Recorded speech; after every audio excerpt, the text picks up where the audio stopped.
Hello YouTube, it's Jane. I'm a watercolor artist and this will be a very special video.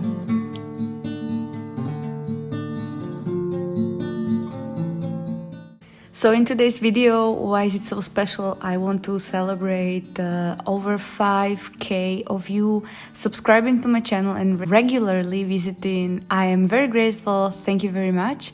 I do have special thing planned for you that I will announce in this video. And also what I plan to do right now is a little bit of talk and a little bit of Q&A. So I also reserved one of my very special paintings that was painted about a year and a couple of months ago, and I still didn't make to really do nice editing of this particular piece because the painting took me over 5 hours, and I kind of wanted to share this process in real time as much as possible. So I really try to do editing that you would enjoy, even though it took me half the day today. But I'm so happy that this video is finally completed and that you can enjoy it, hopefully. So let's get to it. I asked some of you about 2 weeks ago on Instagram and on Patreon, even here on YouTube, to give me questions if you have any, and I intended to answer them in a Q&A video that would start the celebration of our 5k subscribers.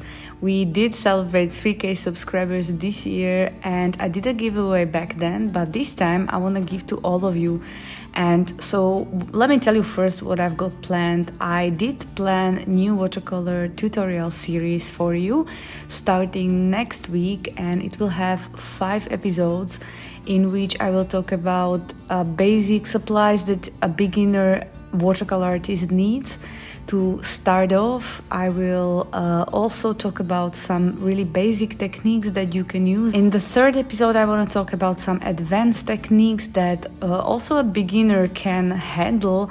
If explained well, then you will be able to just do them at home with me, paint along the tutorial. And then the 4th and 5th episode of this watercolor series I want to dedicate to botanical watercolor painting and portraiture watercolor painting. So this is what I carefully planned for you. I hope that no health problems will prevent me from actually executing this plan of mine, and that's our 5k subscribers celebration. So I was hoping to get you excited. I hope that you are excited about the new watercolor series that's gonna start in about a couple of days. And if you come here regularly and still didn't subscribe, it will be best if you do, so that you get notified when I upload the new video. But if you don't want to subscribe, of course, just check in here in a couple of weeks and you will get the new watercolor tutorial series. Anyway, I will be happy to hear about what you guys think.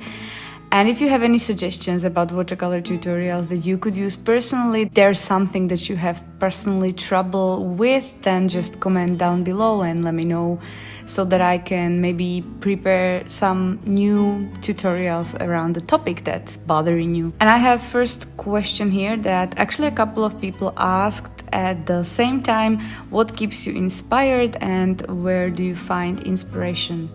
My first thought actually is on YouTube, just like you. And I wouldn't be far from the truth, but it's wider than that actually. I do visit social media quite frequently to see what my favorite artists that I admire are up to, and they're a huge source of inspiration for me. But I also draw inspiration from books and from nature, from colors, or mainly and especially from colors. And I do admire nature in all its forms, I would say. I did study natural sciences, biology to be precise, and so I have been always drawn to the world of textures and shapes and animals and plants. So all of that actually is just I open a book full of bugs or I don't know, birds flowers, and all of that I just want to incorporate in my drawings. So that's one huge source of inspiration. I do think there are two main parts of your development as an artist. Maybe there is more, but I don't know anymore. The first one is when you are learning the technique, and the other one is when you already know something and then you sort of already know a bit the language in which you can express yourself, and then you start thinking about what is it actually that you're gonna use it for. And I am in the middle of these two phases right now. I'm hugely rethinking what I actually want to paint, what I want to say with my art. So maybe if you ask me that in a year, what inspires me, it's gonna be completely different. My art might just be full of reactions and responses to the events, which is really not right now. And that's how I look at it. I don't really think about messages when it comes to my art right now. Next question is, what do you paint if you want to just chill? That's just like asking me what is my favorite food when I'm depressed. Like every time it's going to be something different. So I really love to paint flowers, but usually the need to paint flowers is very strong when it's spring and flowerish weather, I'd say. During winter, I don't get such strong urge, and I oftentimes just want to draw portraits or paint portraits. Portraits are the any day type of thing for me, so that might be your answer. Another one is, do you use references? Yes, I do a lot of references. I am still not feeling quite comfortable in developing all the things that I want to put in a painting straight from my head, even though oftentimes I do exercises that require no references, and when I draw textures or very simple things, I don't use references either. For me, it's not a big deal to use a reference because I benefit from it greatly. For example, I can draw a rose or a peony from the top of my head, but it will be the same every time. And if I want to find variety, it's best for me to look at 10 different pictures of roses or peonies and see so many possible directions of all the leaves and all the petals. Direction really helps me give more life to my drawing. But the way I use references now is not that I copy a photo.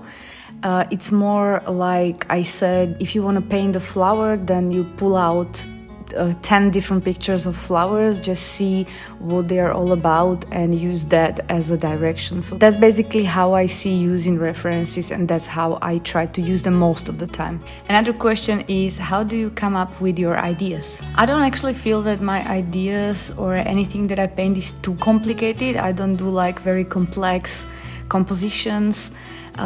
So it's not very hard. But I do have a sketchbook dedicated to just researching very simple, quick thumbnail views.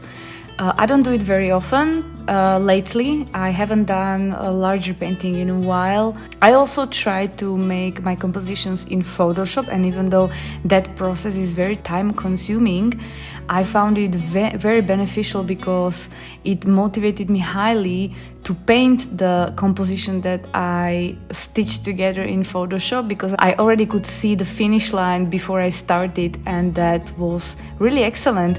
I did maybe 3 paintings in that manner, and I maybe want to try do some more with that particular process. Another question is, how did you become an artist and when did you become an artist? I think I became an artist the minute I sold my first watercolor painting for 10 euros about 10 years ago. I did not study anything related to arts, and I never thought I would be someone who does this for a job. I studied biology in college, and I do have a bachelor's degree in that, and I was not painting or drawing a lot, a bit yes, but not a lot, while in college. And the plan was that after my firstborn daughter is a bit older, because I stayed at home with her when she was a baby, I will continue and will just work in a laboratory. And that did not happen because during the maternity leave I started to paint and draw heavily and post my stuff to Facebook at first, to DeviantArt as well, and then I got the commission work, and it slowly within the past 10 years developed into what I am today, and that is freelance watercolor artist and a teacher.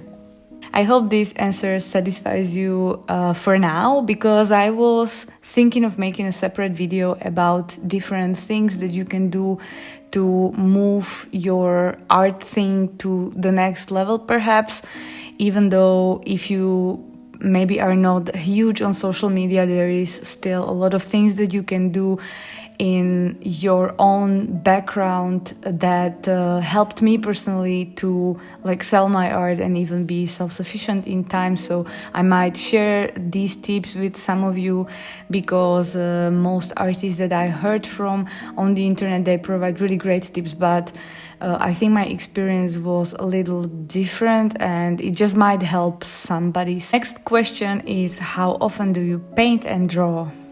It used to be even more often than it is now, because all of my time lately has been consumed by doing educational mainly content for my local watercolor community that I have here in Slovakia. So I feel like a video maker more than a painter sometimes. But lately, actually since the start of January, I have been really persistent about doing practice on a daily basis. Right now it's a couple of hours every day. Drawing is at least 1 hour, and painting always takes more time, but I feel like when I'm painting I don't learn as much as when I'm drawing. Lately I've been drawing more than painting. This will change. Right now I think I have a good thing going that I would like to keep. And the next question, and I think this is a good one, is how much do you care about the particular type of art supplies that you are using? Lately I have been thinking about whether it's about the art or about the art supplies, mainly because of all the content that is going on here on YouTube, and everybody seems to be really into all kinds of art supplies, including me. I love new art supplies, but I have so many of them. So there is a particular thing that I care for, and that is a very good quality watercolor paper that is 100% cotton, and I still haven't found the perfect one. I am looking for it. I am ordering all kinds of sketch pads or all kinds of cotton watercolor paper and trying to discover the one that would suit me perfectly, and once I find it I will let you know. And I do care about the flow of my watercolor paints and about the light fastness of my paints, as long as I do artworks that are going to the gallery or to be exhibited and to be sold, because I do realize that if it's in my sketchbook, I don't care about what type of supply it is made with, especially about the paints. About the paper is different. The paper is very important, and if the paper is bad, then you won't be able to paint with watercolor. So I do care about my paper, but if it's not in my sketchbook, I am creating a product, so that's a bit different, and I need to hold my materials to the highest standards, because I want my potential customer to be happy with the artwork for many years, and I don't want any surprises. I also do not like to waste very expensive paints. I do have some expensive Daniel Smith tubes. Some cost me over 20 euros, and I don't like to waste them in a sketchbook. And one other thing that I care about is the darkness of some specific paints. So I purchase the highest quality of the paints that I like to be as dark as possible, such as indigo or Prussian green, Prussian blue maybe. So those are, I will often get the highest quality possible, and I don't even look at the price when it comes to these darks. Last question that I can handle today is how do you balance your family life with your work life? During regular times it is very hard, and I would say I don't manage as well because I work 7 days a week, so that's hard, and sometimes I come home late. And right now, during the past couple of months, because of the pandemic, I do not or am not able to do my regular work, so live workshops are not happening during weekends, so we are much more at home and spending time with each other, playing board games or so, and that's been incredibly eye-opening for me, so the balance was restored. There is always some good in everything that's happening that's not so good. I do have 4 more months before the little one is born, and my work and life balance will be completely thrown off again, but I will do my best once the world balance is restored to not overwork myself so much and to spend more time at home just like I am now, because it's good for all of us. And that's all from me for today. Thank you for staying with me and watching the painting to develop. I will see you next week in the first episode of the promised watercolor series that are starting. So again, if you enjoyed this video, like it, comment down below, let me know what you think, and I will be seeing you very soon in a couple of days. So until then, have a great time and enjoy, and bye bye.